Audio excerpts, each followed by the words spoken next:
It's mashing day at Catoctin Creek Distilling Company. The bubbling rye lends an aroma of baked bread. Rye was the original. It was really where it started. Becky and Scott Harris distill rye whiskey. Rye spirits were aged in Virginia more than 100 years before the country's first tariffs. Foreign tariffs sealed into law by the nation's first president, George Washington.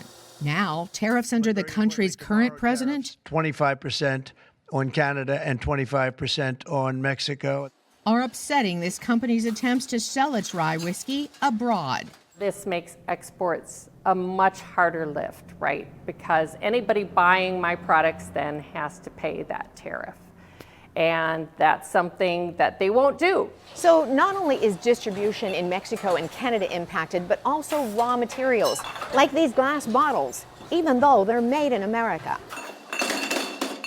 Big producers typically buy Mexican and Chinese glass, but after the U.S. presidential election, they switched to the American company. We may actually run out of American glass in the next 2 months and have to order some imported glass at a higher price in order to keep product flowing.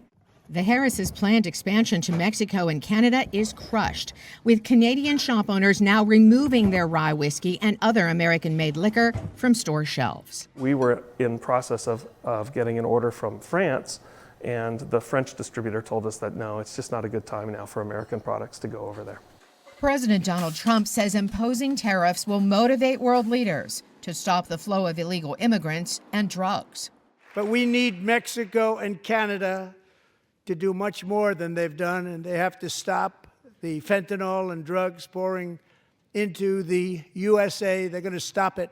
The president's supporters understand tariffs. But the tariffs, I think, are necessary for leverage, okay? And to make things fair when it comes to us purchasing things from other countries purchasing things from us. The stock market disagreed, tumbling 2 straight days on Wall Street. The hope has to be that the stock market's decline will cause the administration to dial back on this trade policy, because a trade war is really a lose-lose proposition. But until then, Loughman says the cycle of tariffs and retaliatory tariffs will continue over and over again.